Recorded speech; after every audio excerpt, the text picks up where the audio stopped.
Good afternoon, everyone. I am going to go ahead and jump right into it. There's some updates on the Charlie Kirk shooting, and I want to cover them. Again, we're not going to focus on any of the politics or any of the conspiracy theory type subjects. We're just going to look at the facts that are published and verifiable. And I like to cover a bit more about the details of the shooting. I've done a little more research today, and I've done some more looking and measuring, a little more time on Google Earth. And I would like to give my insight into how I think this took place. A bit of speculation, but based on experience. And we will jump into all of the details of it there. If you have any questions, I'd like to answer as many as I can. Drop them over in the chat section, and I will get to them. I kind of have some bullet points that I want to cover, and then I'll get to your questions as we go through there. Let me split my screen so I can cover my questions. 1 second, please.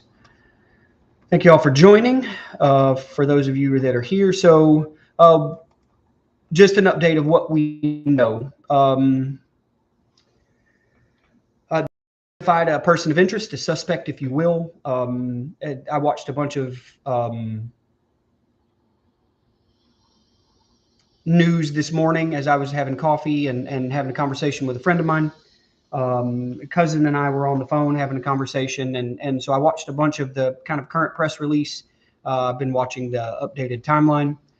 They have identified a person of interest, and they, as of about 9:30, 10 o'clock Central Time where I am this morning, they weren't releasing photos, and now those photos have been made public of that person of interest.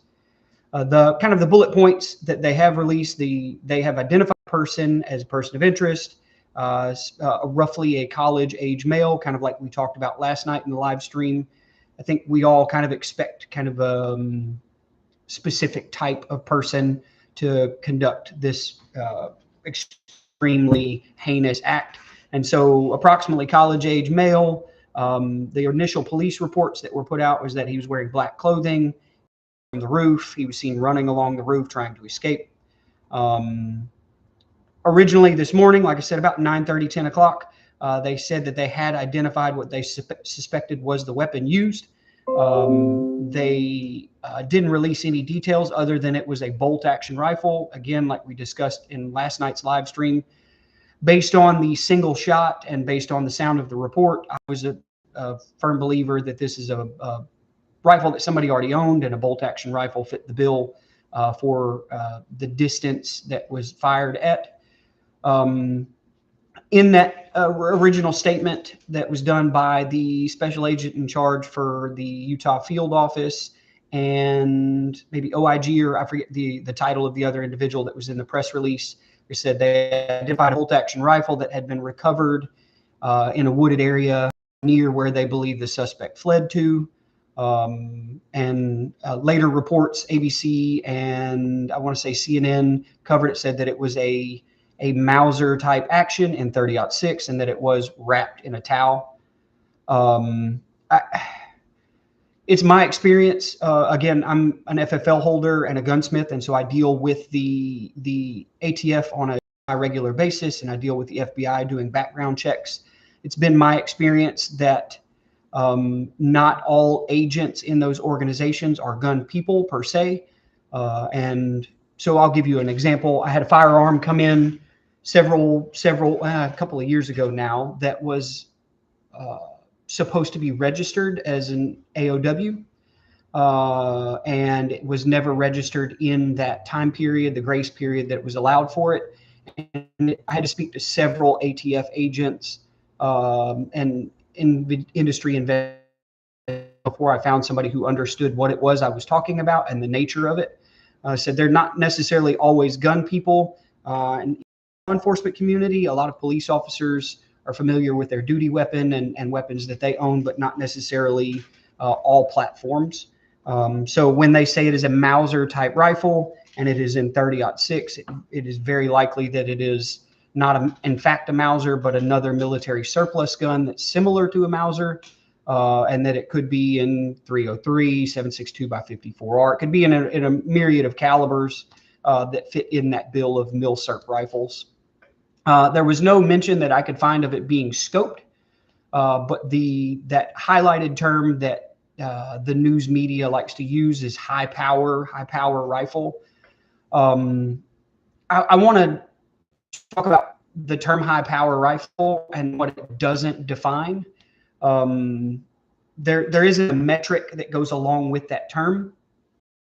If you're just joining us, if you have any questions or comments, drop them in the chat. High power rifle is kind of one of those media terms or generalized terms, kind of like assault weapon. It doesn't necessarily cover a specific feature.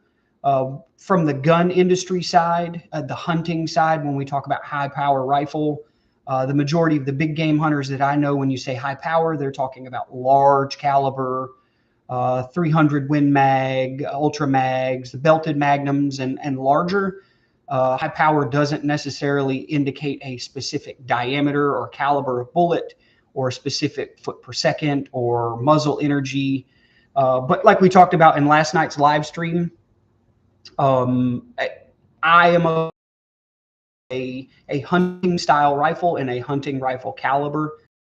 The milsurp rifle falls right in line with that thought process, just based off of the sound of the report and my experience in shooting. I think that 30-06, any of the milsurp calibers, 303, the Carcanos, the Japanese calibers, 6.5, 7.7, all of them would fit the bill for what we're talking about.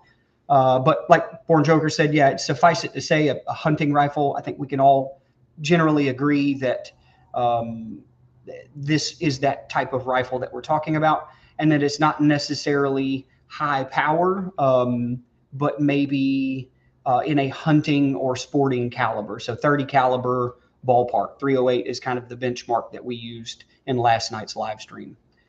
I want to talk about some more looking that I've done, like I said, Google Earth and a bit of map view, and then talk about precision shooting.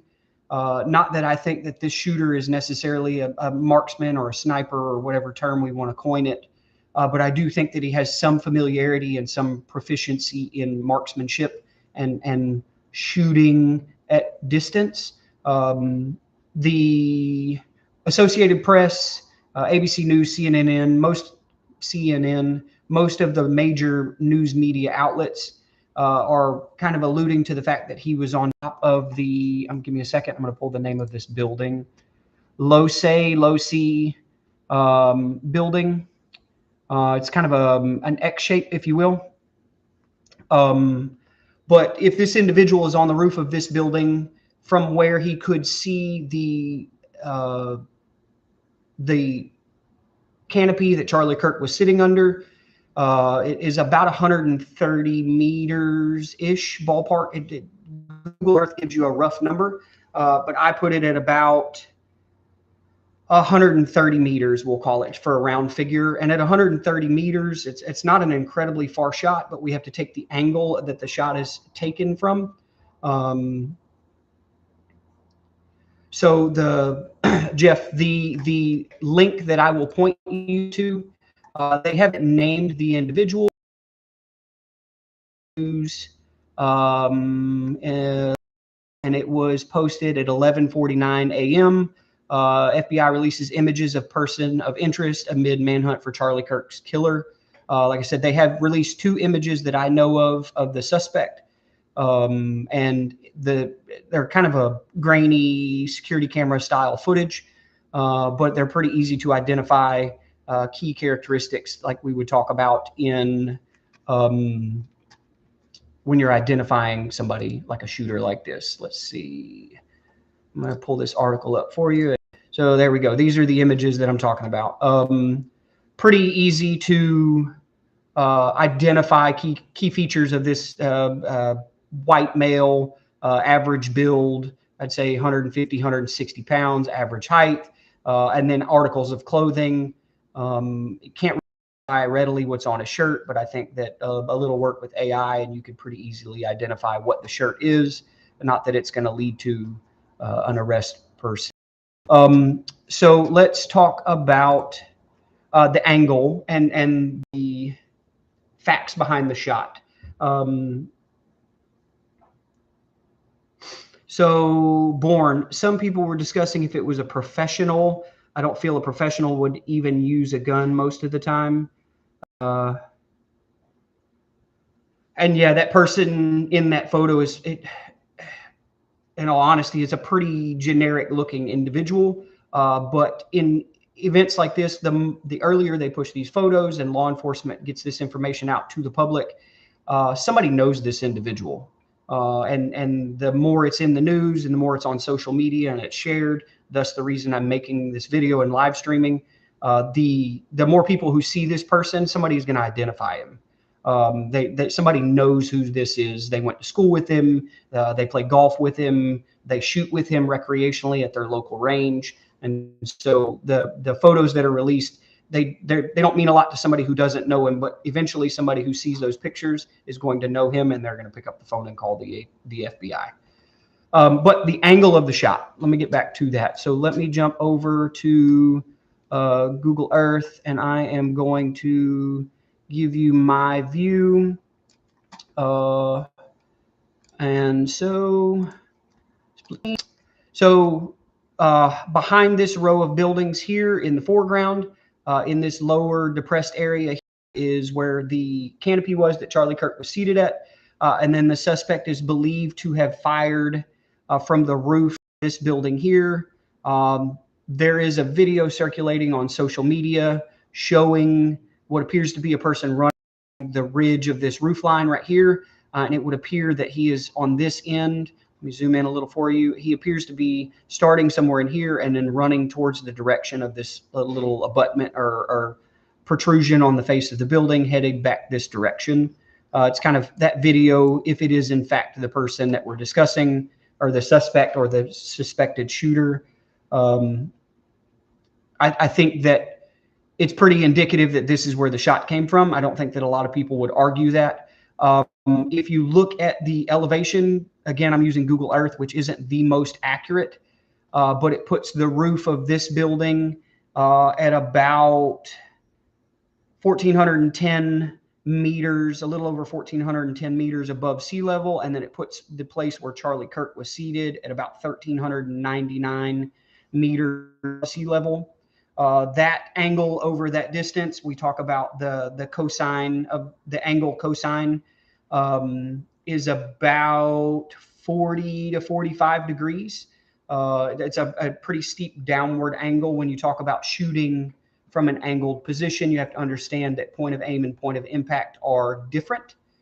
And so, without going too far into the weeds, as somebody who's proficient and has done a bunch of longer range shooting, the further you are from your target, the more that angle difference matters. So to give you a hypothetical, if you're shooting, so I'll pull the ballistics calculator that I use on my phone. So a 308 caliber projectile, altitude of the university is ballpark 4,600 feet. Temperature yesterday was around 90, 91 degrees with a 65% humidity. Barometric pressure was around 30. With zero wind, we're just going to use no factors.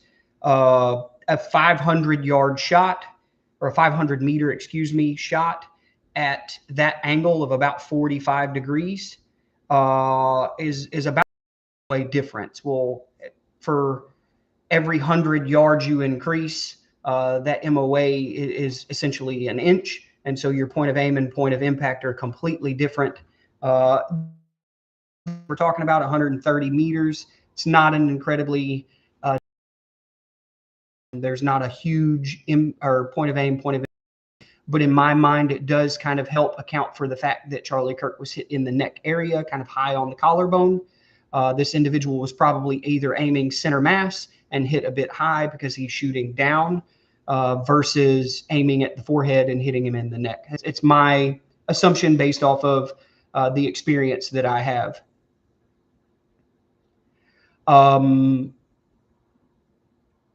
So Bourne, the yes and no. Not knowing what the rifle is, knowing whether it was scoped, that information to my knowledge hasn't been released yet at the time of the video, but 130 meter shot with iron sights on a military surplus rifle isn't an incredibly difficult shot at a man-sized target. You think about like basic military qualification, that target is not an incredibly large target, but close distance. And so somebody who is less experienced in angle, the ballistics of an angled shot like that, the head or aiming center mass, it's very easy to understand how he in fact got hit in the neck. The videos I've seen, have a good day, Jeff. We'll holler at you later, brother. The impact appears to be right at the base of the neck. And so knowing that it is as a steep of an angle as it is, it's very easy to understand how hit in the neck if you were aiming either center mass or at the head. In my mind, aiming center mass based on the downward angle would account for the high torso base of the neck hit. My experience tells me that is more likely the case. Aiming for center mass is a more hit. When you talk about hunting animals, when you talk about elk hunting, when you aim for the vitals versus aiming for the head, if you aim for the vitals or 2 inches, you're still in the vitals. When you aim for the head and you miss by 1 inch, you may miss completely. So, Born, that's a great question. When you're shooting angular, when you're shooting downhill, the effect that gravity has on that bullet is lesser. I'm trying to check myself mentally to make sure that I'm giving you factual information. But because the bullet is already traveling down towards gravity or towards the gravitational pull, it is in fact a less gravitational pull on the bullet. And so if you're shooting uphill, normally, like I said, your impact will be lower than expected. If you're shooting downhill, normally your impact will be higher than expected. And the further the distance, the greater that is seen, obviously. Like I said, basic ballistics calculator, if you look at elevation change between where the shot is fired and where the target is, the longer the distance, that kind of grows. And then also the greater the elevation, that kind of grows as well, if that makes sense. I'm trying not to give you word salad, if you will. And yeah, fighting from an elevated position is usually considered an easier defense. And that's why in this situation, we talk about lessons learned. I'm going to get to that here in a bit. But one of the lessons learned is in an event like this, actually, we'll jump right over to that now. Let me share this with you for a moment. Let me make sure I've got the right screen.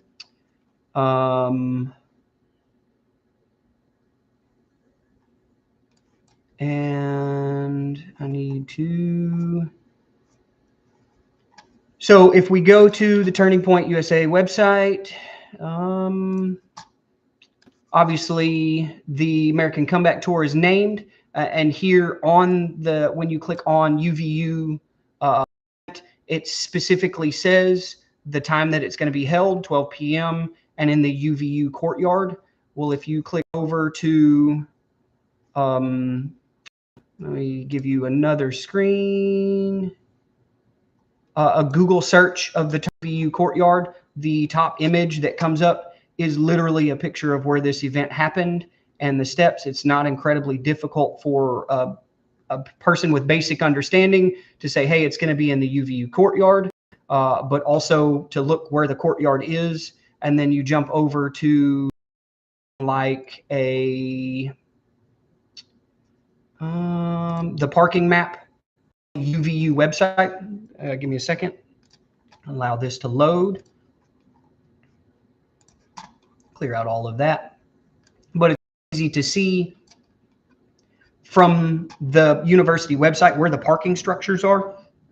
Parking garage that we talked about in yesterday's live stream is pretty clearly indicated. The building where he fired from, where the courtyard is here, and like most college campuses, there is permitted parking on the university, and so it's pretty easy to understand. A logical person, not saying the shooter was logical, but a person with any basic understanding would say, hey, I don't have a parking permit and I don't want to identify my vehicle as being there. So I'm probably not going to park on campus, and that's why I think it's pretty easy to understand why the weapon was found off-site. If you go to Google Earth, let me jump over to that screen. Google Earth view, so we'll zoom out where the shot was fired from. Is perfectly logical that he fired from here and then would jump off of the roof and then travel over here to a perimeter road of the university. They do have the ROTC building here, but right next to where the building was he fired from, huge open area there on Google Earth. You can see where students are parked on the street, and then a wooded area, abandoned vehicles or parked vehicles that assume belong to whoever this property owner is. So to park an extra vehicle over here, it wouldn't be as easy to notice. This is like 400 or 500 yards from the building from. I mean, we're not talking about a 3-mile trek. It's pretty easy to understand how this was put together. And so we will kill that, and I'll go back to my notes.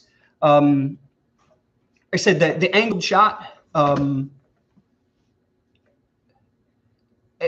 not difficult due just to the distance. The distance is the primary factor I'm looking at here.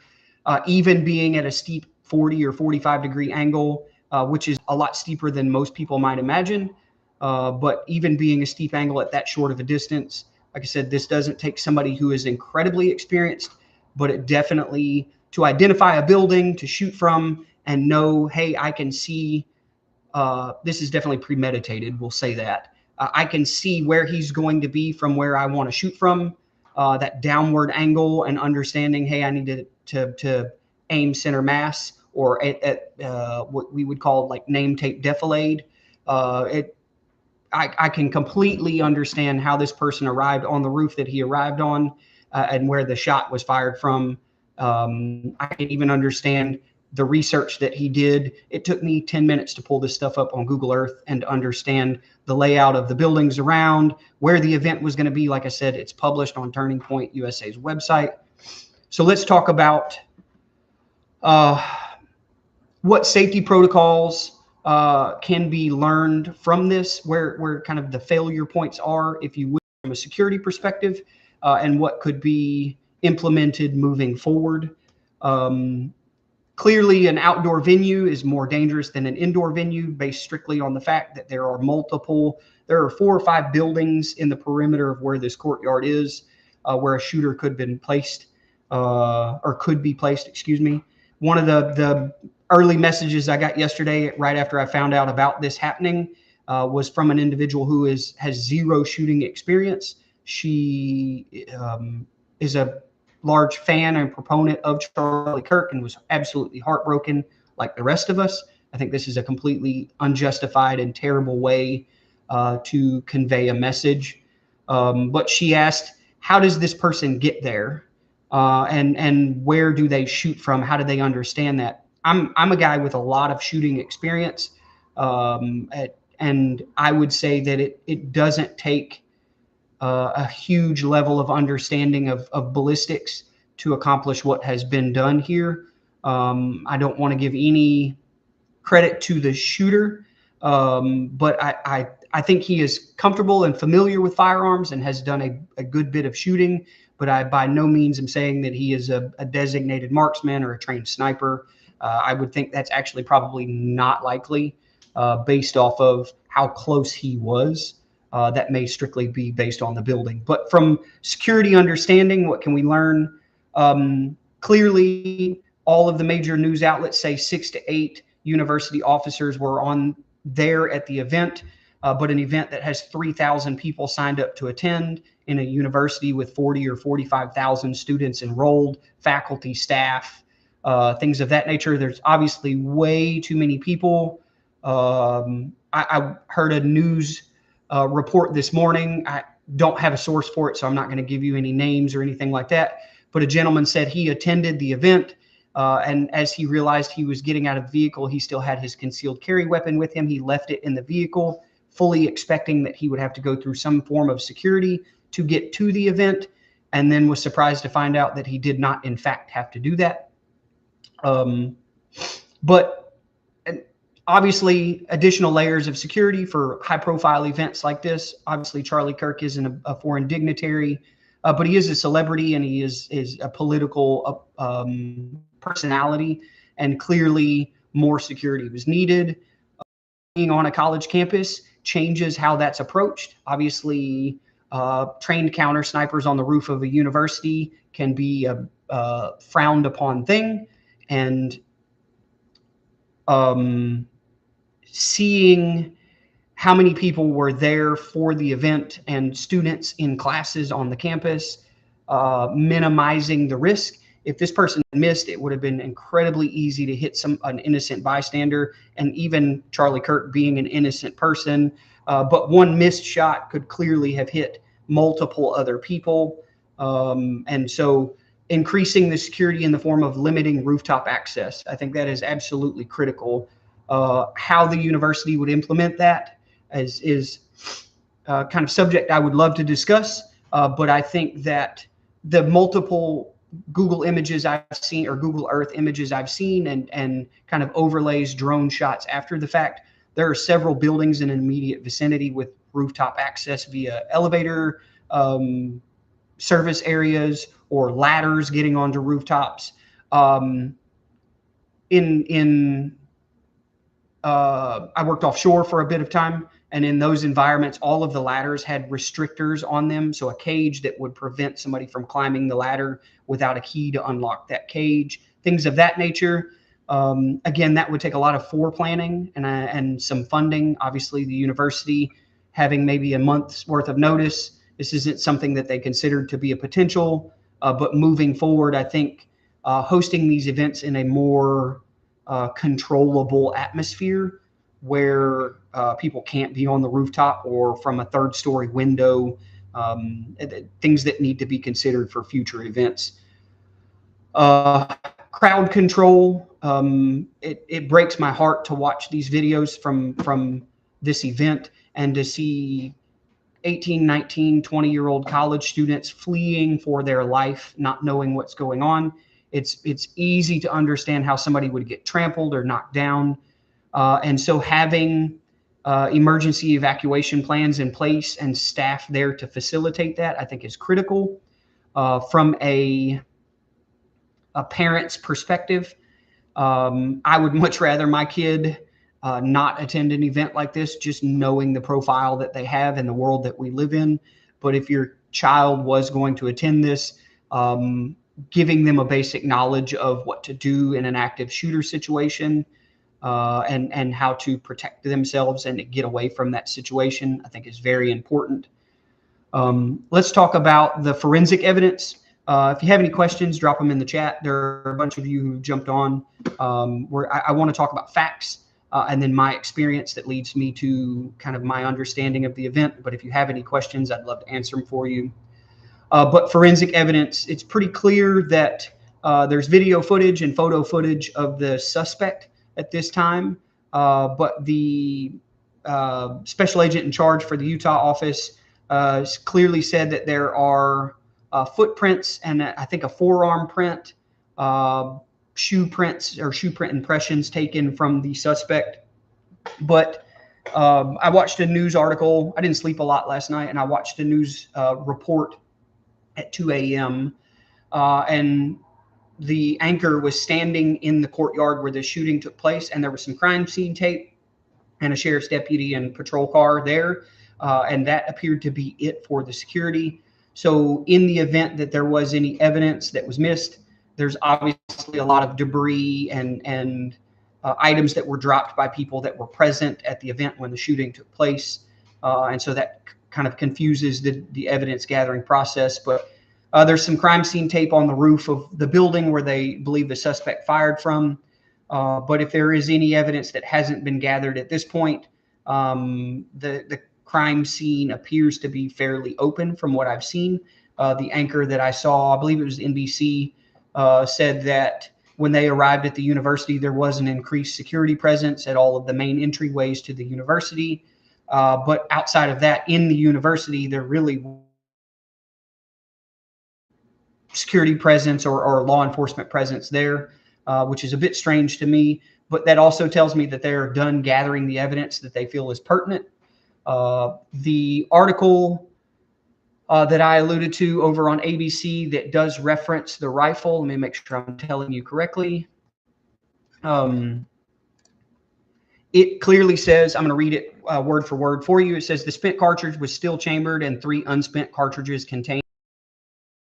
Wording on them expressing what some law enforcement officials describe in anti-fascist writing. So clearly takes the shot, doesn't eject that cartridge. So they're not looking for another cartridge on the roof. They found what they believe to be the weapon used. Born, I haven't blocked any chats at this point. It may be a bandwidth issue. That's been a problem. But I have no restrictions on the number of chat entries that you can make or the frequency if you are in fact blocked. Is something that I've done. But it is it's unclear at this point what additional evidence they have gathered up until now. Like I said, I am certain multiple news agencies have reported that they are going door to door and getting doorbell cameras and street cameras and traffic camera footage. I am positive that the university has given over all security footage from all of the buildings in question.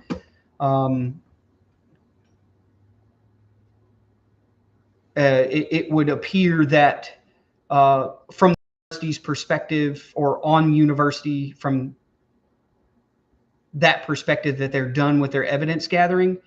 But I would assume that at this point that law enforcement and agencies in the investigation are actively combing social media and using facial recognition to kind of help identify this person.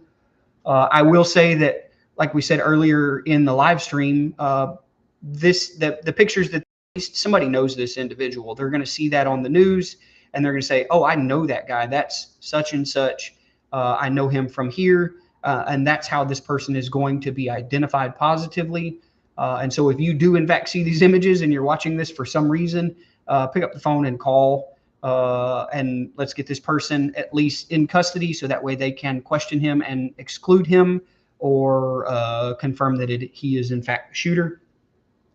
I know from my experience, they're offering, I want to say it's $100,000 reward. And the longer this person is not apprehended, usually that reward goes up. And I would say that pretty quickly somebody is gonna see the writing in the clouds and take the payday. Somebody knows who this person is and they're going to come forward with that information. Joker or Born, I'm not entirely sure I understand. Used a drone for surveillance during and before the event, I'm assuming. It's a great idea. I know that several states have restrictions against drone usage, but I think in an event like this, in an outdoor venue, having a drone or drones in the area and somebody monitoring rooftops and access points, having pre-identified those access points. So from a federal perspective, when you're talking about Secret Service or protective detail for high value targets or high value assets, normally the observation posts are a thing. And so you have counter snipers and you have observation posts, high points in the area. So if we look at the presidential attempted assassination, normally in scenarios like that, you have counter snipers who are in place in those high points around the venue. And they're there not only to return fire, but also to identify potential threats before they happen. And a drone in this situation, or multiple drones, it makes perfect sense. These events aren't incredibly long. I don't know. I'm not a drone guy, so I'm not incredibly familiar with how long they stay in the air, camera resolution, but I have seen footage out of Russia, Ukraine, and there's some pretty technologically advanced tools out there. I know a guy who in a different state uses a drone for wounded animal recovery. And so thermals are available. I think it's an excellent idea for things to implement moving forward to prevent these types of incidences. Let me go back. I had one more note, I think. I want to talk about media language and how it shapes the perception of the event. Um, and so we already kind of talked about the high power rifle term that's used. Um, Again, to me, that's a very broad term that doesn't define any feature specifically. And the media has a tendency to use these generalized terms. In my experience, it's because they're less informed or undereducated on the subject matter. Again, I'm a guy who uh, I'm surrounded by firearms on a day-to-day basis. I work on them for a living and I shoot daily. And so when you tell me high power rifle, there's not quantifiable facts there. And so I will caution you to avoid the sensationalism terms, the big ticket kind of red flag terms like assault weapon or things of that nature, and focus on the concrete facts that are being put out. Yeah, Born, I'm assuming YouTube has decided to either restrict or something of that nature. But like I said, I haven't blocked anything. My comment section or the chat section is wide open. I have no restrictions on it. I'm here for the conversation and the discussion, not to restrict anybody. So if you are being restricted, I'm assuming that it is based solely on a YouTube algorithm or a feature that they have running. Like I said, I'm here to discuss facts and concrete stuff. I'm not here to restrict somebody's thought process or speech. I'm here for the discussion. Yeah, apparently YouTube thinks you're a sus. So let's talk about accuracy in terms. So high power rifle, not a term that alludes to any specific feature. So what I would tell you to look for is, like I said, ABC has reported now where they source this information, multiple law enforcement agencies, but they do say a Mauser style weapon. They do say 30-06 specifically. They do talk about the number of cartridges involved, 1 fired and 3 unfired. And so those are things that we know have been reported now until they're verified independently or published in an official report. Obviously, they are a bit suspect, but those are factual terms. When we talk about the accuracy of the shooting, again, I'm a very proficient shooter. I'm trained in marksmanship, and I can say that sweating. I apologize. This is not necessarily a trained sniper who took this shot. It doesn't take a trained sniper to do this. I would tend to believe that they are trained in marksmanship or they are experienced in shooting. If in fact a 30-06 rifle and a Mauser, it's a pretty easy rifle to understand. But if it is an unscoped weapon, somebody with some proficiency in shooting iron sights is probably needed to make the shot. Are there any other questions that you may have? Drop them in the chat. Like I said, it is a little after lunch here. It is 1:23, and so you got all the knowledge that I have up until this point. I just wanted to update with the facts that I have seen come out this morning. I'm pretty intently following this. I'm looking forward to them apprehending the shooter and the lessons that are learned out of that. I think this is an absolutely atrocious event, and my heart is absolutely broken for Charlie Kirk's family and staff members. And I think kind of use this to sensationalize, like we said. And I am not that person. I'm not here to pitch political views or opinions, but I am here strictly to talk about the facts, so we as a group of people can better understand why somebody does this and how to prevent it in the future. That's my whole goal. I think I've hit all the highlight points I have.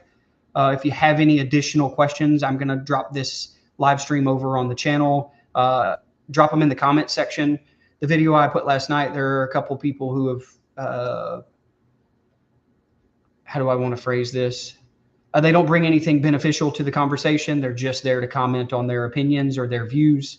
I'm not going to block any of those or restrict any of the comments, because I think that freedom of speech is a pillar that isn't revocable. And so I'm not going to restrict anybody's opinions. I am going to, if you don't have anything constructive to add, maybe keep your opinion to yourself. Born, again, man, it's not me. I apologize if you can't drop anything in the chat. But with that being said, I am going to jump off of here. I have just about exceeded my tolerance for not having the fan on, so I'm going to get off of here and get back to work on the projects I have on the bench. Thank you all for hanging out today. I appreciate the input. And again, if you have any additional questions, drop them in the comment section when this hits the main channel. Thank you.